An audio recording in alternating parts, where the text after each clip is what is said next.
সুখ শান্তি ভালোবাসা নয় কো দূরে ভাই। সমাজ সংসার দেশ গড়িতে ছোট সংসার চাই।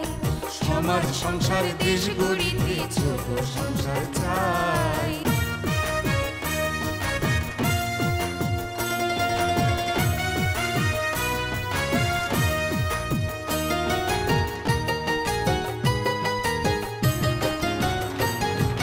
স্বামী স্ত্রী যুক্তি করে দুটি সন্তান নাও গো ঘরে। স্বামী স্ত্রী যুক্তি করে দুটি সন্তান নাও গো ঘরে। একটি নিলে আরো ভালো ভেবে দেখো ভাই। একটি নিলে আরো ভালো ভেবে দেখো ভাই। সমাজ সংসার দেশ গড়িতে ছোট সংসার চাই। সমাজ সংসার দেশ গড়িতে ছোট সংসার চাই। সুখ শান্তি ভালোবাসা নয় কো দূরে ভাই। সুখ শান্তি ভালোবাসা নয় কো দূরে ভাই। সমাজ সংসার দেশ গড়িতে ছোট সংসার চাই। সমাজ সংসার দেশ গড়িতে ছোট সংসার চাই। যখন একটা মা যান, আমরা যখন ওনাকে ডিসচার্জ করে দিতে যাই, তখনই কিন্তু এই প্রশ্নটি আসে যে উনি কি করবেন, কি পদ্ধতি নেবেন। তুমি কি চাও, মাইয়া না পোলা? মাইয়া পোলা কোনো সাবজেক্ট না, আমরা একটা সুস্থ বাচ্চা এটাই চাই। আমার বৌমা 4 মাসের পোয়াতি, ঘরে থাকতেই চায় না, খালি বাইরে যায়। এর মধ্যে শুনলাম ক্লিনিক আইতে দিয়েছে, আমি আইতে দিই নাই। কেন হাসপাতালে আসতে দেননি কেন? আমি পোয়াতি, আমার তো নিয়মিত চেকআপের জন্য আসা দরকার, তাই না? হ্যাঁ, তা তো অবশ্যই। আমার শ্বশুর তো এসব বুঝতে চায় না।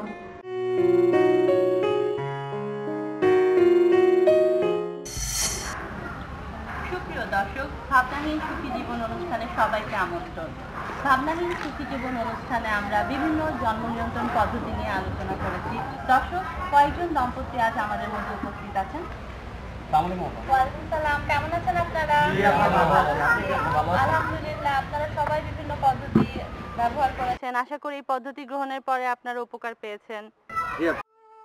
আমরা এখন টিউবেক্টমি গ্রহণ করে অনেক সুখী আছি। আপনার পরামর্শ নিয়ে আমি এনএসবি করে এখন আমরা অনেক খুশি।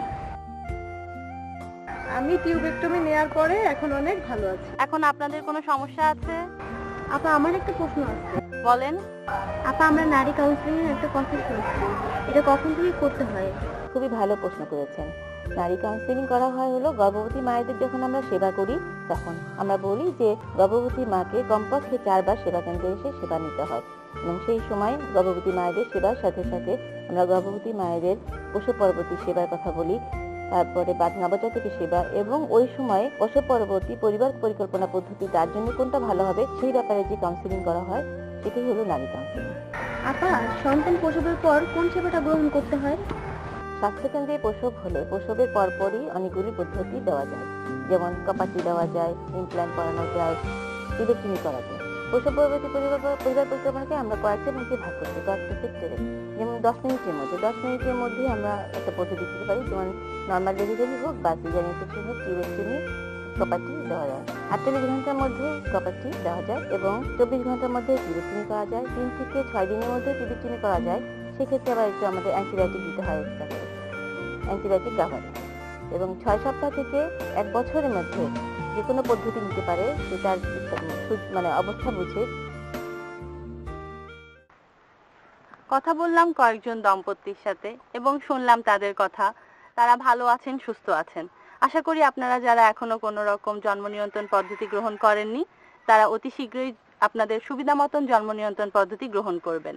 প্রাতিষ্ঠানিক প্রসবের পরপরই যদি মাকে প্রসব পরবর্তী পরিবার পরিকল্পনা পদ্ধতির আওতায় আনা হয়, তাহলে আমরা একদিকে যেমন অনাকাঙ্ক্ষিত গর্ভধারণ থেকে তাদেরকে রক্ষা করতে পারবো, অন্যদিকে স্থায়ী এবং অস্থায়ী জন্মবিরতিকরণ পদ্ধতি যেমন আইইউডি ও টিউবেক্টমি গ্রহণে উৎসাহিত করতে পারবো।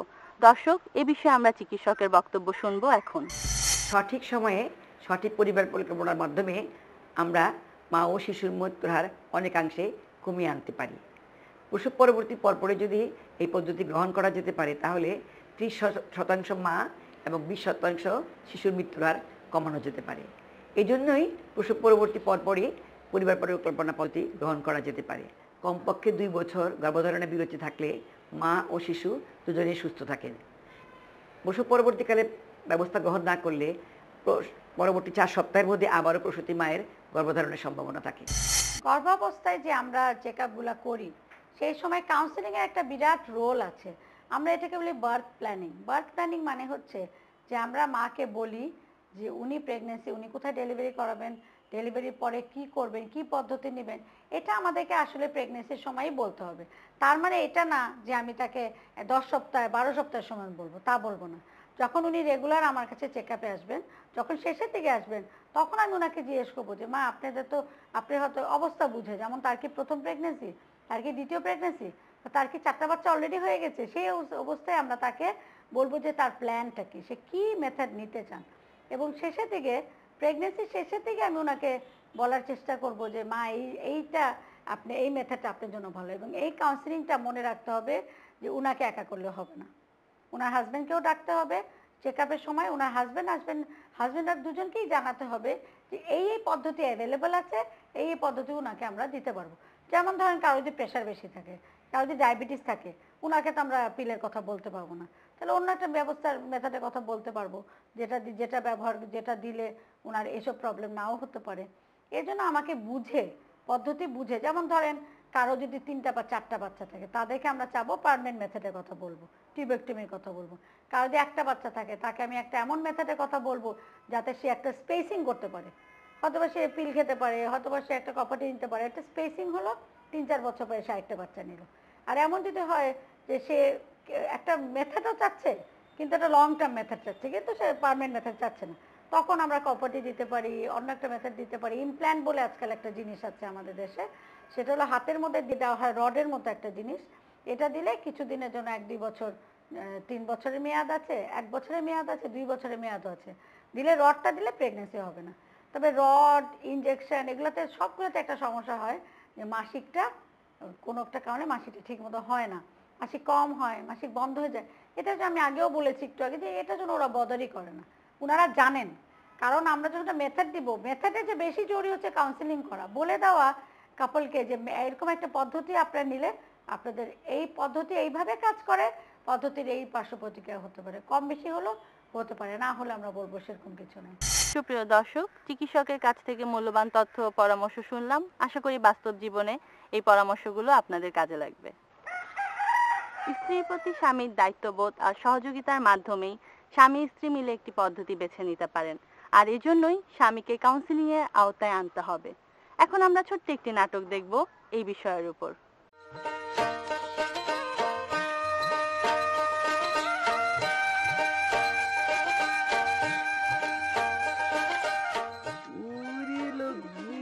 ধরো ধরো ধরো, তুমি না একটা যাও না মামুনি, এদিকে আসো, দাঁড়াও দাঁড়াও, এই যে মামুনি তুমি একটু খাও, এইটা তোমার। সবাই আমার নাতির জন্য দোয়া করবা, ঠিক আছে?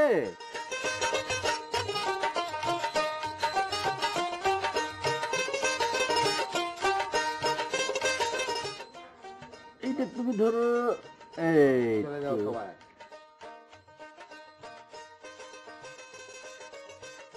আল্লাহ, কি আমি কি দেখতেছি? আমাদের ছোট্ট একটা গ্রাম, আর এই গ্রামে এতগুলো শিশু, এরা বড় হয়ে করবেটা কি? কি হবে এদের ভবিষ্যৎ? চাচা কেমন আছেন? ও মা, তুমি না মিষ্টি খাও? হ্যাঁ চাচা, পরে খাবো। আচ্ছা চলো, ঘরে চলো। আপনি এরকম অবাক হয়ে কি দেখছিলেন চাচা? মারে, দেখতেছিলাম এই কয়েকটা মাত্র বাড়ি আর কতগুলো শিশু, এই শিশুগুলো বড় হলে কি অবস্থা হইব আমাদের, আমি সেটাই চিন্তা করতেছিলাম। তাহলে সমস্যাটা আপনার চোখে পড়েছে চাচা? হ্যাঁ রে মা, এদের বাপরা তো জমি বাড়তেছে না, জমি আরো কমতেছে, ধানের জমিতে বাড়ি উঠতেছে, এদের ভবিষ্যৎটা কি হবে? চাচা, আপনি সমস্যাটা ধরতে পেরেছেন, আর এর জন্য সরকার আমাদের সবাইকে পরিবার পরিকল্পনা পদ্ধতি নেওয়ার জন্য উৎসাহিত করছেন। আপনার মনে আছে নিশ্চয়ই চাচা, আপনার বৌমা যখন 4 মাস গর্ভবতী ছিল তখন থেকেই আমরা কাউন্সিলিং শুরু করেছিলাম। হ্যাঁ মনে পড়ছে, আমি তো প্রথমে বাধা দিছিলাম, পরে তুমি তো আমারে বুঝাই বললা। আর একেই বলে প্রসব পরবর্তী পরিবার পরিকল্পনা। চাচা, আপনি বুঝেছেন, আপনার সন্তান ও বৌমাও বুঝেছে, আপনারা সুখে আছেন, কিন্তু আপনার প্রতিবেশীরা যদি না বুঝে তাহলে কিন্তু সমস্যার দায়ভার কিন্তু আপনাদেরকেই নিতে হবে। তাইলে এখন আমাদের কি করা উচিত মা? এখন আমাদের জনসচেতনতা তৈরি করতে হবে আর সবাইকে নিয়ে আমাদের এগিয়ে যেতে হবে। কি গো বাবু কামতে থেকে দিদি নিয়ে ওই দিন নিয়ে কি দা বাচ্চা জানি না ও কামতেছে কেন। ও বাবা বাবা বাবা ও দাঁড়াও আমি তার খালা খালা ও খালা ও বাবা বাবা ওই যে খালা তোমার ঘুরতে নিয়ে যাবে এখন। খালা দেখেন তো বাবু বাবু তো ঘুরাই নিয়ে আমার বাবা। এই যে হেলাল বৌমা, ওই যে আমার নাতিটা হওয়ার সময় ওই যে প্রথম 4 মাস তুমি যে পরিবার পরিবারের নিয়ম কানুনগুলো শুনছিলা, ঠিক আছে? এইটা আমরা আমার গ্রামের গর্ভবতী মায়েদেরকে শিখাবো। আরো যে বিষয়গুলো আছে এগুলো তোমাদেরও কাজ করতে হবে। জি আব্বা, আপনি ঠিক করেছেন। আব্বা, আমি কিন্তু করিম ভাই আর মরিয়ম ভাইকে রাজি করছি, আর মরিয়ম ভাবি এখন 4 মাসের গর্ভবতী। তারা দুজনে রাজি হয়েছে কাউন্সিলিং এর লেগা সেবা কেন্দ্রে যাইব। খুব ভালো কাজ করছো রে বাবা। তাহলে আমিও করিম ভাইয়ের বাড়ি যাব, করিম ভাই আর ভাবিরে নিয়ে সেবা কেন্দ্রে যাব। নিশ্চয়ই যাবা, অবশ্যই যাবা। আমরাও যাব, আমরাও একসাথে কাজ করব। কি কাজ আব্বা? আমরাও গ্রামের বিভিন্ন বাড়িতে যাব, যে বাড়িতে গর্ভবতী মা আছে তাদেরকে বুঝাবো। কি জানি বুঝাবো মা? প্রসব পরবর্তী পরিবার পরিকল্পনা পদ্ধতি নিতে সবাইকে আমরা উৎসাহিত করব। হ্যাঁ, আমি এইটাই করতে চাইছিলাম আর কি। আব্বা, এই মহৎ কাজটা কবে থেকে শুরু করুন? কবে থেকে মানে? আজকে থেকে, এখন থেকে। আজ আমার নাতির প্রথম জন্মদিন, এই দিনটারে ইতিহাস করে রাখতে হবে না? থাক থাক মা। আব্বা, আপনি আমাদের দুজনের জন্য দোয়া করেন। আমরা যেন শুধু নিজেরা না, গ্রামের সবাই লইয়া ভালো থাকতে পারি, সুখে থাকতে পারি। তোমাদের দুজনে দোয়া করি। আর শুনো, আজকে সবাই মিষ্টি মুখ করবো, তাহলে তুমি আগে মিষ্টি খাও। ঠিক আছে দাদা। বৌমা, তুমি আমার এই নাও।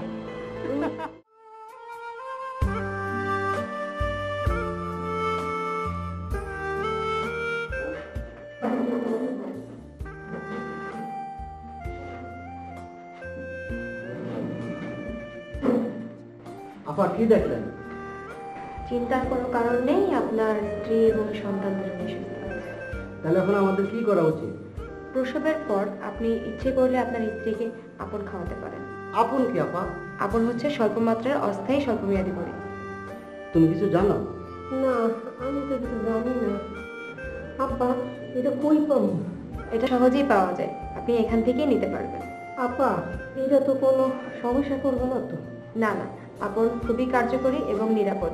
আপনি আপন নিলে অনেক সুবিধা পাবেন। আপন নেওয়া অবস্থায় আপনি সন্তানকে মায়ের দুধও খাওয়াতে পারবেন, আর ইচ্ছে করলে 6 মাস পর আপনি অন্য কোনো দীর্ঘমেয়াদী পদ্ধতি গ্রহণ করতে পারেন। আপা, একটা জিনিস তো বুঝলাম না, যা করলেন এইসব তো ডেলিভারির পরেই হয়। হ্যাঁ, এটা প্রসব পরবর্তী পরিবার পরিকল্পনা পদ্ধতি নেওয়ার জন্য আগাম সতর্কতামূলক ব্যবস্থা। ও, তোমার তো 4 মাস হবে, আর হেলা জোর করে আমাদের এখানে পাঠাইনি। এইসব আলোচনা পরে করলো তুই তো? না, হতো না। হেলাল সাহেব আপনাদের কাউন্সিলিং এর জন্য এখনই পাঠিয়ে ঠিক কাজটি করেছেন। আচ্ছা আপা, আপনি বলেন, আমি সব জানতে চাই। শুনুন, প্রসব পরবর্তী কাউন্সিলিং এর জন্য উপযুক্ত সময় হচ্ছে 4 মাসের গর্ভাবস্থাটা। আর প্রথম কাউন্সিলিং শুরু করতে হয় প্রথম চেকআপের সময় থেকে। আসলে আমাদের দেশের খুব বড় একটা সমস্যা হচ্ছে সন্তান জন্মাবার পরে মা এবং স্বামী এবং তার পরিবার সন্তান এবং মাকে নিয়ে অনেক বেশি ব্যস্ত থাকে, যে কারণে তারা পরবর্তীতে সন্তান হওয়ার পরে তারা কোনো পদ্ধতি নেওয়ার দিকে মনোযোগটা থাকে না। এজন্যই আমরা আগে থেকে কাউন্সেলিংগুলো করে থাকি, যে কারণে সন্তান জন্মাবার পরপরই তারা কোনো না কোনো পদ্ধতি গ্রহণ করে। তাহলে এখন কি করতে হবে বাবা? প্রসব পরবর্তী পরিবার পরিকল্পনা গ্রহণের ক্ষেত্রে স্ত্রীর পাশাপাশি স্বামীকেও এই দায়িত্ব নিতে হবে। স্বামী নিজেও এনএসবি নিতে পারেন অথবা অন্য কোনো পদ্ধতিও আপনি ইচ্ছে করলে নিতে পারেন। জি আপা। এর উদ্দেশ্য হলো একটি সন্তান জন্মদানের পর মা যেন তার ইচ্ছে অনুযায়ী বিরতি দিয়ে পরবর্তী সন্তান জন্মদান করতে পারে। দর্শক, সুন্দর একটি নাটক দেখলাম। এখন আপনাদেরকে আমরা জানাবো সেবা কেন্দ্র সমূহের তালিকা। কাগজ কলম হাতে নিন, লিখে নিন ঠিকানাগুলো, অথবা আপনার মোবাইলে ছবি তুলে রাখুন। যে সকল সেবা কেন্দ্রগুলিতে পরিবার পরিকল্পনার এ সকল সেবা পাওয়া যাবে: নির্বাচিত ইউনিয়ন স্বাস্থ্য ও পরিবার কল্যাণ কেন্দ্র, উপজেলা স্বাস্থ্য কমপ্লেক্স, মা ও শিশু কল্যাণ কেন্দ্র, জেলা সদর হাসপাতাল, সকল মেডিকেল কলেজে অবস্থিত মডেল ক্লিনিক, বঙ্গবন্ধু মেডিকেল বিশ্ববিদ্যালয়ে অবস্থিত model clinic, Mohammadpur fertility services and training centre Dhaka, Azimpur মাতৃসদন ও শিশু স্বাস্থ্য প্রশিক্ষণ কেন্দ্র ঢাকা এবং বিভিন্ন বেসরকারি ও এনজিও ক্লিনিক।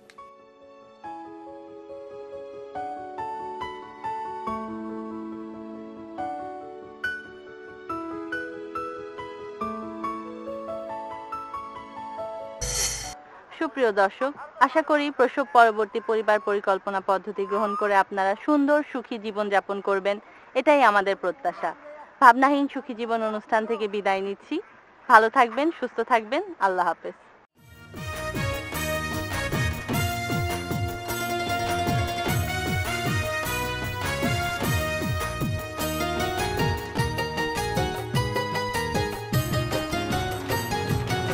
এনএসভি টিউবেক্টমি করো,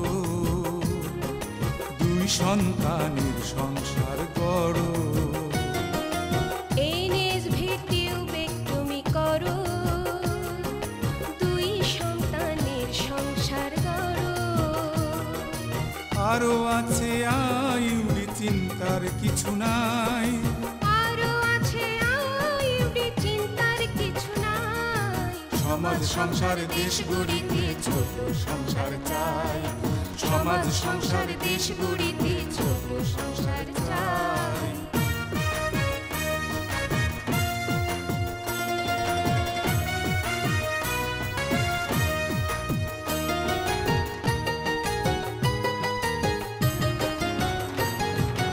ইমপ্ল্যান্ট গ্রহণ করে চিন্তা ভাবনা রাখো দূরে।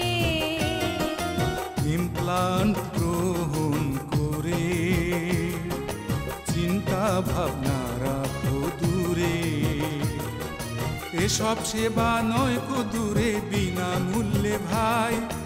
এসব সেবা নয় কো দূরে মূল্যবিহীন ভাই। সমাজ সংসার দেশ গড়িতে ছোট সংসার চাই। সমাজ সংসার দেশ গড়িতে ছোট সংসার